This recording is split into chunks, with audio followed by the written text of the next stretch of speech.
Hello दोस्तों। स्वागत है आपका मेरे चैनल पे। अब जैसे कि मैंने इसका फर्स्ट पार्ट करा चुका हूँ, अब हम सेकंड पार्ट पे आते हैं। तो स्टार्ट करते हैं क्वेश्चन नंबर 16।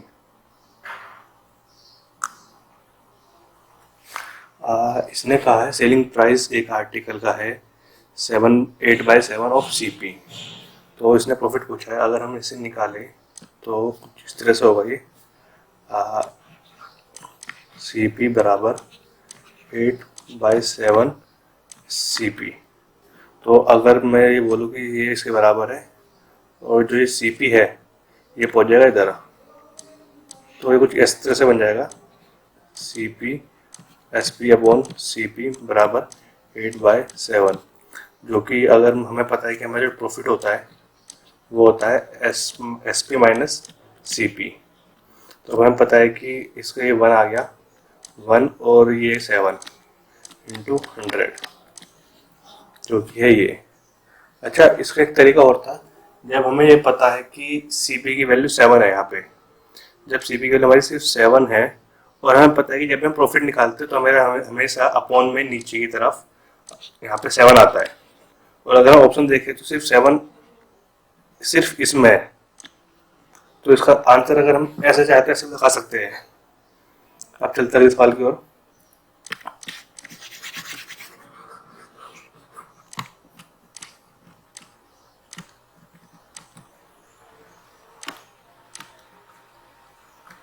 अब इसने कहा है SCF निकालना है।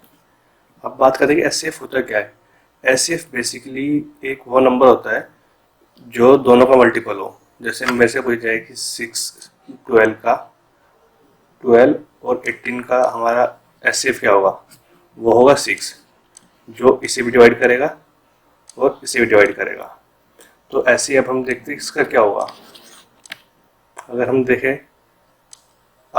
इनमें हम कॉमन निकालते हैं। अगर मैं इसमें कॉमन निकालूँ 3 की पावर 4, 3 की पावर 2, ये कि छोटा है, तो जो 3 की पावर 2 है वो इसको भी डिवाइड करेगा, इसका भी मल्टीपल होगा और वो इसका भी मल्टीपल होगा। और अगर मैं सिर्फ देखूँ ऑप्शन में, तो ऑप्शन में सिर्फ एक में देखा है 3 की पावर 2, वो है ये। आपको पूरा सॉल्व करने की जरूरत नहीं है, आपको सिर्फ ऑप्शन एक बार देखने हैं। सबसे पहले जरूरी होता है ऑप्शन देखना। जब तक आप ऑप्शन नहीं देखोगे आपको दिक्कत होगी। तो हमेशा ऑप्शन देखो और उसके बाद सॉल्व करना करो स्टार्ट। आप चलते हैं सवाल की ओर।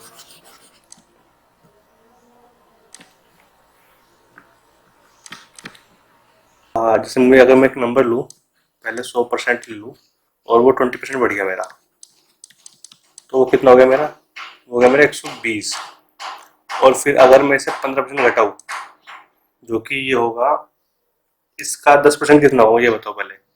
इसका 10% 12 और इसका 5% कितना होगा 6, जो कि हो गया 18। तो मतलब ये इसमें से 18 घट गए, 102 बचा। तो अब ये अगर मुझे पता है कि ये इसकी वैल्यू है 102 की, 100 की वैल्यू कितनी होगी मेरी, 100 की वैल्यू मेरी ये नहीं होगी। इसका आंसर है C। अब चलते हैं सवाल की ओर। अगला सवाल।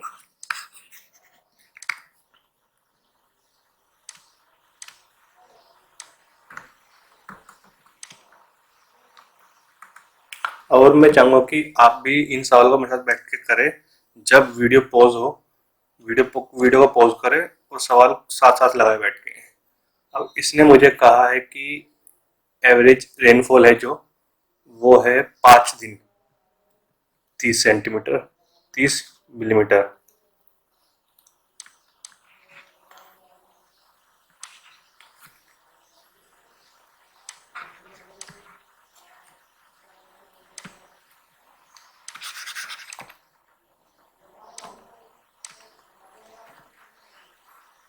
एक हफ्ते में 5 दिन में जो एवरेज है वो है 30 मिलीमीटर।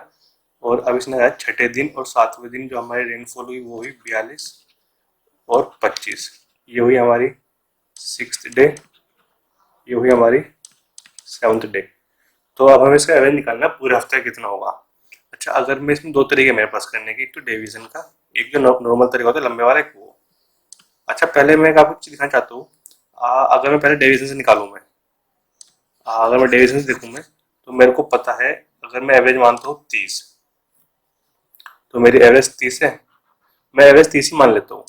अब मैं देखता हूँ जो इसमें जो 42 है इसमें डिफरेंस कितना है, ये 12 का डिफरेंस। और अगर मैं इसमें देखूँ, इसमें डिफरेंस है मेरा -5 का, तो मेरा ये हो गया +7। जो मेरी डेविएशन आई वो आई +7। और अब मुझे क्या करना है, ये जो पूरी डेविएशन है मुझे सब में डिवाइड करना है इक्वली। तो मैं 7 डिवाइड बाय, ऐसे नीचे करता हूँ, 7 डिवाइड बाय 7, जो कि आ गया 1। अब मुझे पता है कि जो मेरा आंसर होगा वो मेरा 30 + 1, जो कि है ये। अच्छा, इसमें मैं एक बात कहूँगा आपसे, अगर आप थोड़ा इसमें पढ़ो, वैसे ऑब्जर्व करो चीज़ों को,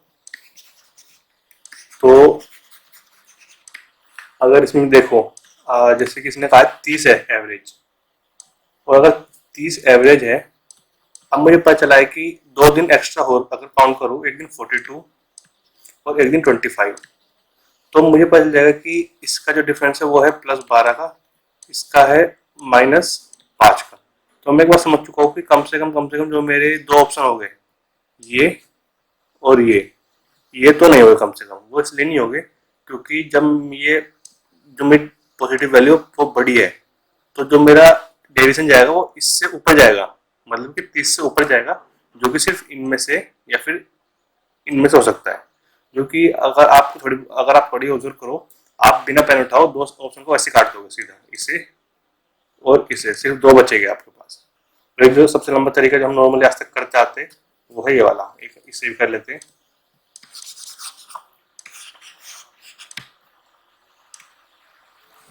मुझे पता है मुझे एवरेज निकालना है, तो ये होगा 5 × 30 + 42 + 25 डिवाइड बाय 7। ये मेरा हो गया 150, मेरा ये हो गया 25, 175 और 42, ये मेरा हो गया 175, और ये मेरा हो गया 217 डिवाइड बाय 7, जो क्या है 31। अब मैंने आपको इस सवाल को 3 तरह से सिखा दिया, अब मर्जी आपकी आपको करना किस तरह से है। आप चलते हैं अगले सवाल की ओर।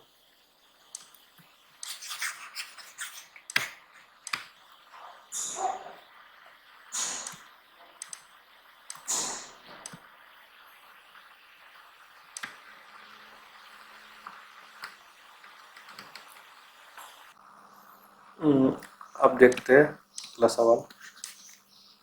इसने कहा है कि एक इग्ना बुक रखी है जहाँ पे S1 जो है, S1 है वो, और नंबर जितने भी है वो दिखा रहे 800, S3 S5 S7 ये सारी दिखा रही है ओडू, और जितनी भी ये है हमारी S2 S4 S6 ये दिखा रही है हमारी सारी साइंस की बुक। तो इसने पूछा है the average of science book, इसने परसेंटेज पूछी है S3 की साइंस की बुक्स की एवरेज से। अगर हम पहले से एवरेज निकालें, जो अगर हम इसे प्लस करें 29 6 63 63 और ये 101, ये आ गया मेरा 101/3। और परसेंटेज निकालनी है हमें, तो निकालनी है 31 की इंटू 100, ये पहुंच जाएगा ऊपर, जो कि हो जाएगा 93 डिवाइड बाय 101 इंटू 100।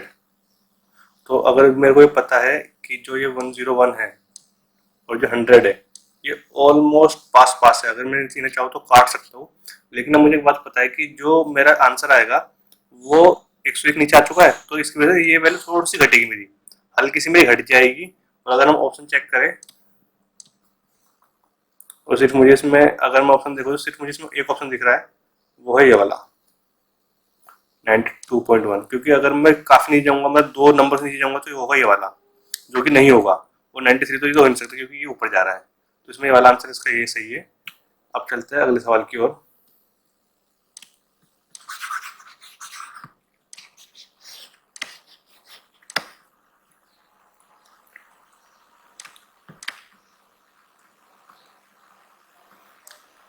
ये है the table given shows the number of different marks. अच्छा, अब हम इसमें बात करते हैं, देखो जब भी ना नंबर आपको इस तरह से दिए हो, रेंज कितनी दी हो, इसमें रेंज दे रखी हो, तो उसमें रेंज के ना बीच का नंबर निकालते हैं। जैसे कि इसका जो मेरा बीच का नंबर होगा वो होगा मेरा 10, इसका कितना होगा, इसका होगा मेरा 12। इस तरह उसके नंबर निकाल लेंगे, फिर हम इसे मल्टीप्लाई कर देंगे। ये हो गया मेरा 60, ये हो गया मेरा 12 पंजे 60, ये भी 60 हो गया। ये हो गया मेरा 14 दूनी 28, ये हो गया मेरा 16 दूनी 32, और इसका बीच का जो होगा वो होगा 18, वो होगा 18 पंजे 90। अगर मैं इसे प्लस करूँ, ये मेरा 60, ये मेरा हो गया 120, 180, 180 प्लस 90, 170, जो कि मेरे हो गए 270। डिवाइड बाय नंबर कितने थे, टोटल नंबर स्टूडेंट्स थे ये थे 5, 11, 11, 15, 20, ये है मेरे 20, जो कि अगर डिवाइड करूँ तो आएगा 13.5 मील। तो मील इस तरह से निकलता है। अब चलते हैं अगले सवाल की ओर। अगला है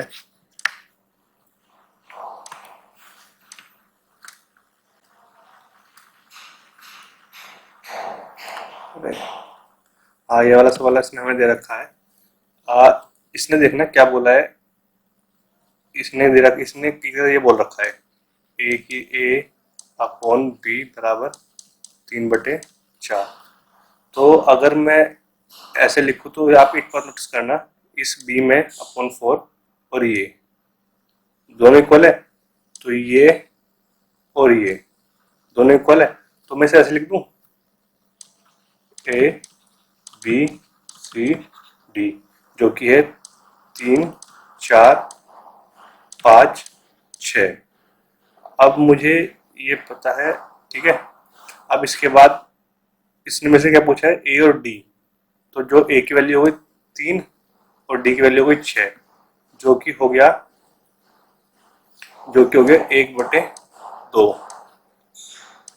अब इसने पावर 10 लगा दी मैंने, जो इसकी पावर होगी वो होती है 1024, 2 की पावर, और इसकी पावर होगी 1। अब इसने पूछा है सम, इसका न्यूमरेटर को डिनोमिनेटर सम पूछा है, तो अगर हम सम ले तो जो होगा 1025, वो क्या रहा ये वाला आंसर। अब चलते अगले सवाल की ओर। अगला सवाल हमारा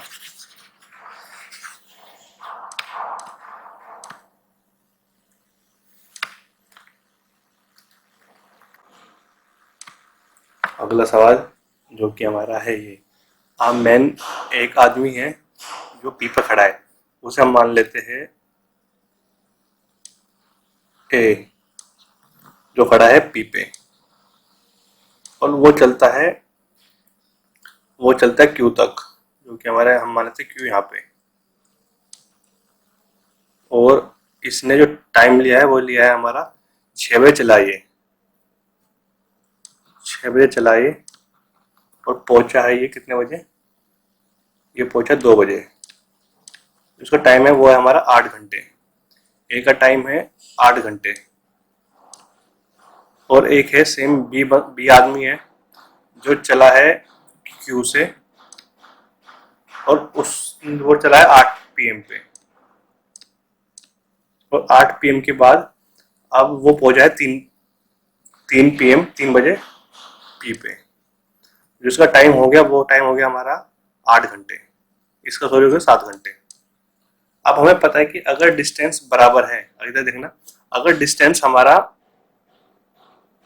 डी हमारा कांस्टेंट है, तो जो हमारी रेशो होती है टाइम की वो उल्टी होती है स्पीड की।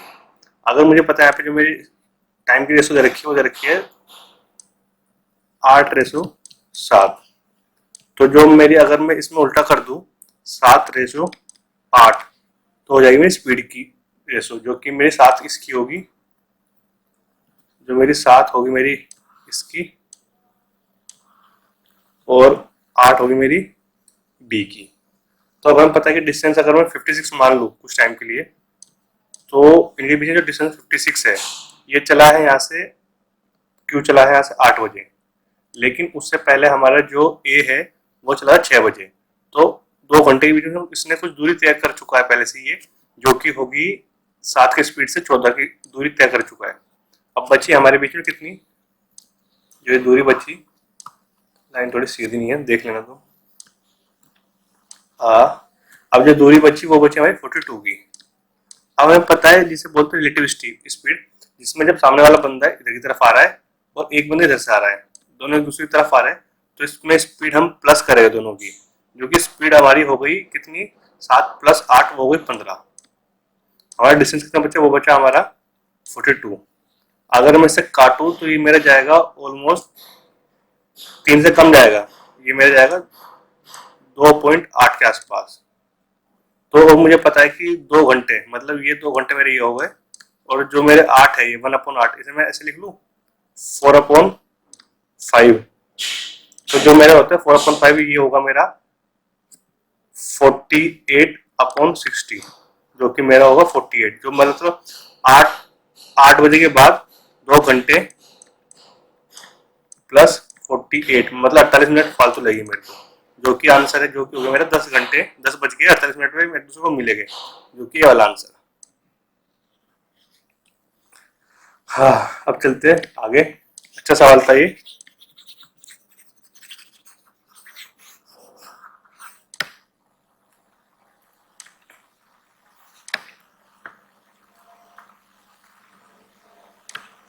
अब इसमें सेम वही अगला सवाल ये है,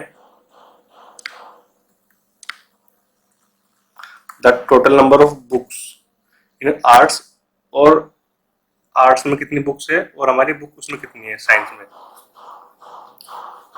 अच्छा, अब ना हम सिंपल कुछ नहीं करते। अगर आपको पहले वाला याद हो, साइंस की बुक जब मैंने पहले कैलकुलेट करी थी, जो टोटल नंबर बुक्स आई थी वो मेरी आई थी 101, जो कि सिर्फ एक ऑप्शन में वो है ये, तो ये मेरा आंसर ये वाला, ये सही होगा। तो इसलिए बोलते हैं जब पेपर में कभी पेपर कर रहे हो तो हमेशा ट्राई करो कि डीआई सिर्फ एक साथ छोड़ दो और डीआई सबसे आखिर में करी जाए। सारे क्वेश्चन को मार्क करके एक साथ डीआई करी जाए। उसका फायदा ये होता है कि हमारा एक दूसरे क्वेश्चन लिंक्ड होते हैं, और डाटा हम जो हम पहले निकालते हैं दूसरे में कई बार यूज हो जाता है, जो कि अभी अभी हमें ये ऐसे यूज हुआ। जो मेरी 101 मैंने पहले निकाला था, ये अब मेरे दोबारा इसी यही डाटा यूज हो गया जिसमें आंसर आ गया। अब चलते अगले सवाल की ओर। अगला सवाल,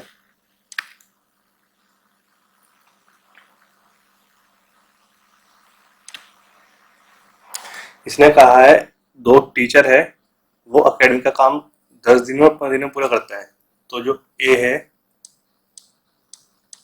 वो हो गया 10, और जो बी है वो हो गया 15।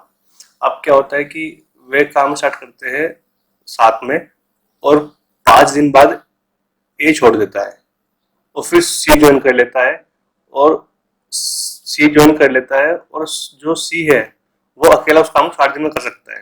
तो सी है वो 60 दिन में पूरा कर लेगा। अगर हम इनकी वो निकालो, इनका जो वो आएगा एलसीएम वो 60 रहेगा, तो इसकी इनकी वैकेंसी 6 हो गई, इनकी 4 और इनकी 1। अब मुझे पता है जो मेरा टोटल वर्क है वो मेरा 60 हो गया। ठीक है, अब मुझे पता है कि अगर 60 हो गया तो स्टार्टिंग के 5 दिन में जो कितना काम हुआ, ये काम हुआ हमारा 10, ये काम हुआ हमारा 50 काम हो गया हमारा। ठीक है, स्टार्टिंग में हमारा 50 काम हो चुका है। अब जो हमारा काम बचा है 5, another C joined the work। अब 5 दिन बाद हमारा ए ने हमें छोड़ चुका है और सी ने हमें ज्वाइन कर लिया है। तो सी की एफिशिएंसी कितनी है, एक इनकी सी की है 1, और बी हमारा काम कर ही रहा है, तो ये हो गई 5, और काम कितना बचा हमारा 10। अगर 10 काम बचा और एक दिन में 5 काम हो रहा है, तो कितने दिन में काम पूरा हुआ, ये होगा 2 दिन में। इसने पूछा कि टोटल काम कितने दिन में पूरा हुआ, जो कि हमारा आंसर ये है 5 + 2 7। तो आज के सेट में इतने सवाल थे, 25 सवाल ये मैंने करा दिए। अब मैं चाहूँगा कि आप भी इन सवाल को खुद से लगाए, और जो डाउट है मुझे कमेंट में डाल दें, मैं उन्हें पढ़ लूँगा। ओके, आज की वीडियो में इतना ही। Thank you for joining me.